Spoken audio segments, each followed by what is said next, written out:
Hey crypto friends, for those of you who are new to the channel, my name is Garrett and I'm a crypto day trader whose overall goal here with my channel is to simply help other traders in the most simplistic ways as possible. So in today's educational video, I'm going to be showing you guys exactly how I print money trading the crypto market with literally just one moving average, all right? So we are just going to go ahead and dive right into that. But before we get there, for those of you who love trading crypto and would like to try out the same exchange that I use on a daily basis, feel free to go ahead and try out the Blowfin exchange with the link in the video description down below this video. I personally love this exchange because they allow anybody from anywhere to be able to sign up and trade crypto futures. So if you're one of those people and you want to trade crypto futures, you can do it right here on the Blowfin exchange. All right, guys, so we are just going to go ahead and dive right into this. So the very first thing I do, the moving average that I specifically use in my trading, in all of my trading, is the 7-period SMA, all right, which is this white line that you guys can clearly see right here. I've got Bitcoin open here on the weekly chart. So as you guys can clearly see, this is my moving average that I use. It's the white line. It is the 7-period SMA. If you don't know what that is or you don't know how to find it, you can go to the indicators tab up here and you can just type in moving average simple. And it's right there. You just click on it. And I think I'm pretty sure that the standard settings that it's set to is currently at a length of 9. I could be wrong. I'm not exactly sure. But you want to move it down to 7, like I have right here. All right. If you want to try this strategy and if it works for you. All right. So, yeah, that's basically how you add it to your chart. So what I do here, my personal strategy, this is how I personally do things. All right. Now here's the thing. All right. The first thing I want to get across here is that every single trader trades with a different strategy. All right. Now a lot of them, they might look similar to how other traders are trading, but there are small key differences. All right. And the reason why is because every single person has a different personality and every single person has a different mindset and different trading goals, which is why everybody kind of tweaks their own strategies to work best for them. All right. So for me personally, what I like to do is, for instance, when I'm swing trading, I'm usually swing trading off of the daily chart. So what I do is I go ahead and go to whatever coin I'm planning on trading. I'm just using Bitcoin as an example here for this video. So what we've got here is I'm zoomed out to the weekly chart right now. And the first thing that I do is I mark out all of my most important support and resistance levels, which are these orange lines that you see right here. And then what I do is I go ahead and move back to the daily chart, which is the chart that I normally trade on when I'm swing trading. And I make it a little bit bigger and I draw any patterns that I currently see within the price action of what's kind of currently going on. And as you guys can clearly see right here, I currently have what is considered a falling wedge that we can clearly see here going on with Bitcoin here on the daily chart. And usually 9 times out of 10 with a falling wedge, usually price ends up breaking up to the upside out of a falling wedge. All right. Now, there are times where it does end up breaking downwards and going downwards instead, but that's usually in cases when momentum is extremely, and I mean extremely bearish. All right. So if there is bullish momentum there, it will show and it will eventually break out of this rising wedge that we've got going on right here. All right. So, what I do next after I draw my patterns here is the next thing I do is I look at where price action currently is in relation to the moving average. All right. Now, the way that I use this moving average is I use it as kind of like a momentum indicator. All right.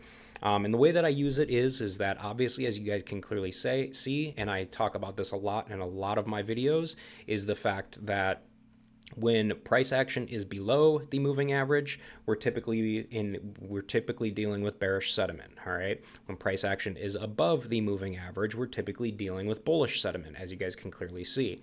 Now, the other thing I want to talk about here is 9 times out of 10, when price is, for instance, if things are currently extremely bullish, when price extends way far above the moving average right here, it typically indicates that there's going to be some sideways action coming up, or we're going to start having movements to the downside. All right. And that you can base all of that based off of how the actual candles themselves look. All right. So for instance, right up in here. All right. Right up in here is a perfect example. All right. So this is the area that I'm talking about right in here, okay? So when we got all the way up here, we're very, very far from we've deviated very far away from the moving average. And as you can clearly see, the next candle that ended up opening, the next daily candle, it ended up being a spinning top candle, all right? Spinning top candles typically indicate that the market is kind of indecisive. It doesn't know if it wants to go up, continue going up, or start dropping down, all right? So the fact that we had a small spinning top candle after this big, large green candle, that tells me that there's indecision and we could eventually start dropping. And guess what? That's exactly what we ended up starting to do right here. All right. We did gain momentum again, but it wasn't until after 4 or 5 or 6 days or so. All right. So that's kind of what I am overall talking about here as far as knowing when things are going to eventually start to, go the opposite direction here. All right. Now, the same is true for right in this area as well. All right. Price action ended up going all the way up here in the next candle, and it deviated far away from the moving average. But because this section right here started to lose momentum, that means that the rest of the section and the rest of the movement upwards is going to be, significantly weak. And as you can clearly tell, it was much more weaker than it was back in here. All right. And that right there tells you that, okay, we're probably going to be experiencing a drop here soon. And that's exactly what happened right there. And you can also tell that by, once again, when price ended up going up and above the moving average right here, once this candle ended up closing and this new daily candle ended up opening and it ended up coming down and really doesn't even have a body at all, that right there tells you that, okay, there's some good bearish pressure here, and there's also indecision going on. So there's a good chance that we might start dropping. So that's exactly what happened. And as you can clearly see, it ended up dropping quite a bit. All right. Now, as far as trading these types of movements, it's very, very easy. All right. So this is why I usually like to couple price action in with my moving average as well. All right. Because obviously, if price doesn't end up reaching these levels of resistance, or it does reach these levels of resistance, but it gets rejected, then it's a good idea to, think about possibly shorting the market to the downside and profiting from, the price dropping instead of rising. All right. And obviously, same thing to the downside as well. All right. So for instance, back right in here, right in this section right here, let me go ahead and circle it for you. Right in this section right here, see these two wicks right here on these two candles? These came down pretty darn close to this support area down here. All right, this is a support area that was created. Let's see, it hit that high right there, but it also was created right back in here. This was our high. This was our March 2024 high. All right.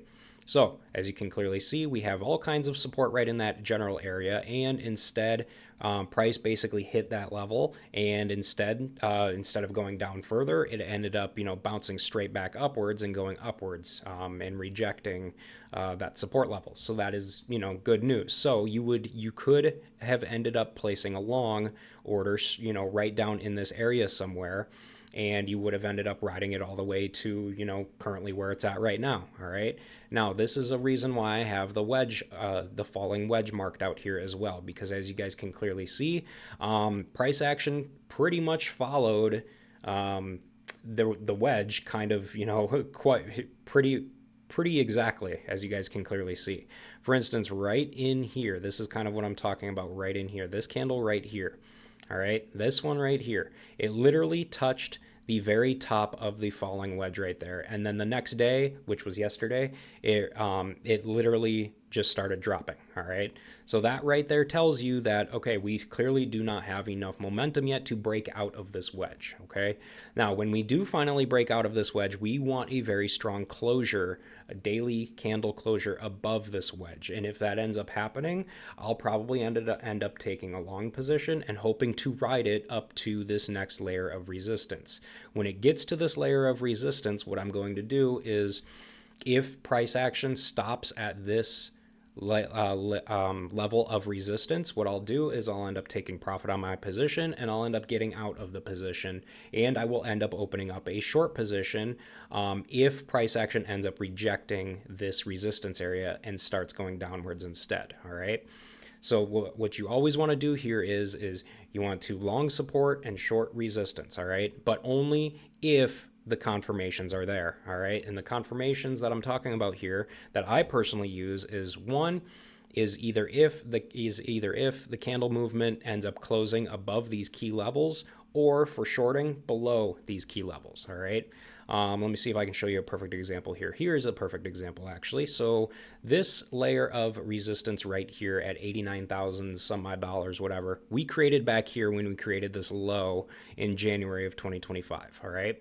So as you guys can clearly see, when we got to, let me get my brush here, when we came down to this area right down here and ended up, once again, like I was explaining before, price action ended up moving very far away from the moving average. So that right there tells me, okay, there's going to be either a reversal or a consolidation coming soon. And there we go, a reversal ended up happening.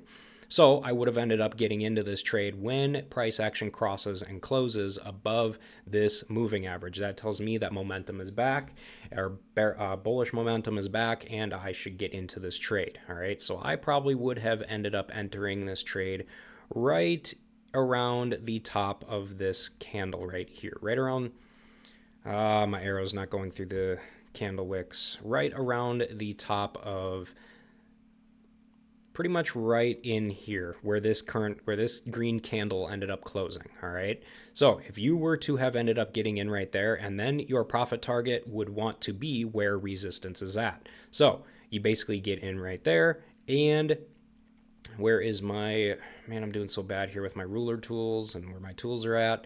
So you would have gotten in right here at the top of here, and then you try to ride it out all the way until you get to the top of the of that resistance area right up there. So within that trade, within a 10-day swing trade right there, you would have made roughly about 5.84%. Or if you were using like 10x leverage, that would have been right around like 58% profits right there or something like that. All right.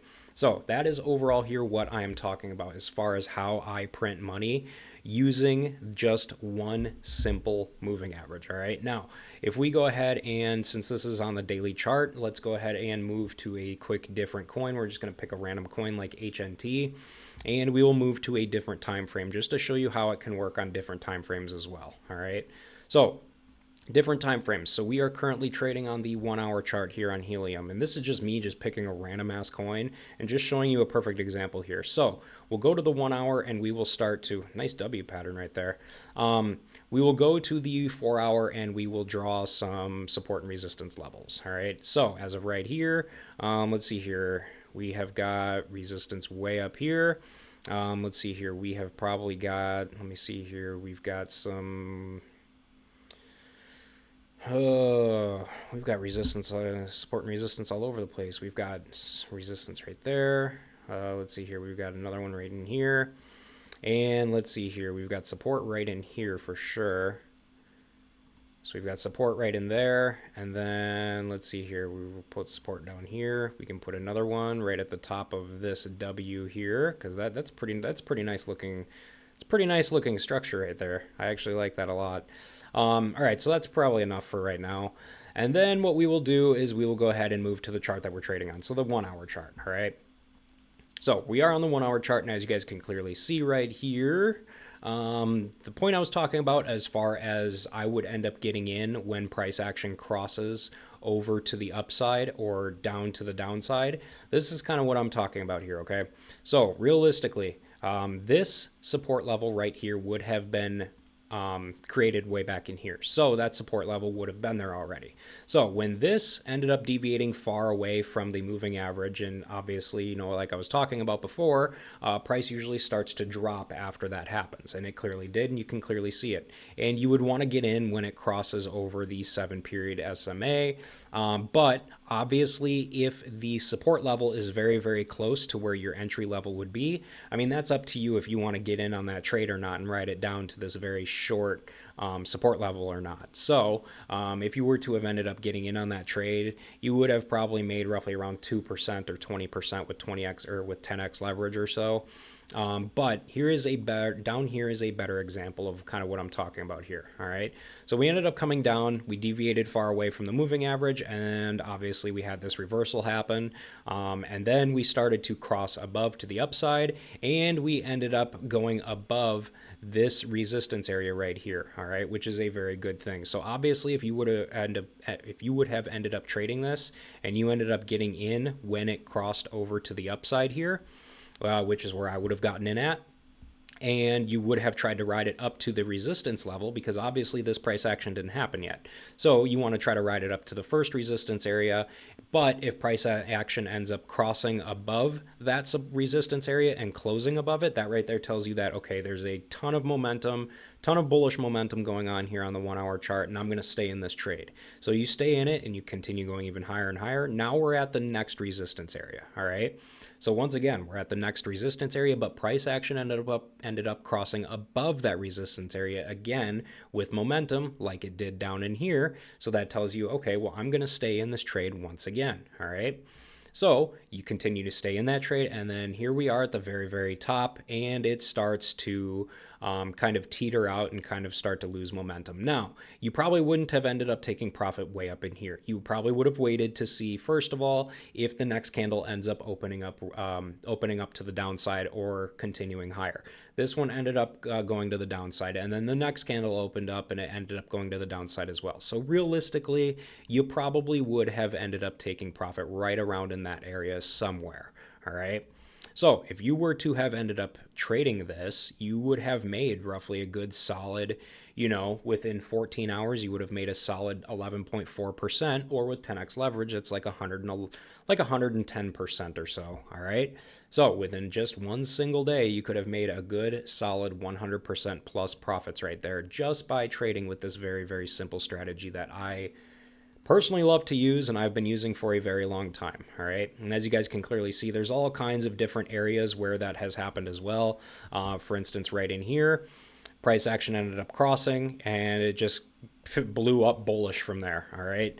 So you could have made, for instance, right there on this section, you probably could have made roughly around 50, anywhere between 12 and 15% or so. So anywhere between 100 and 120% profits right there with 10x leverage.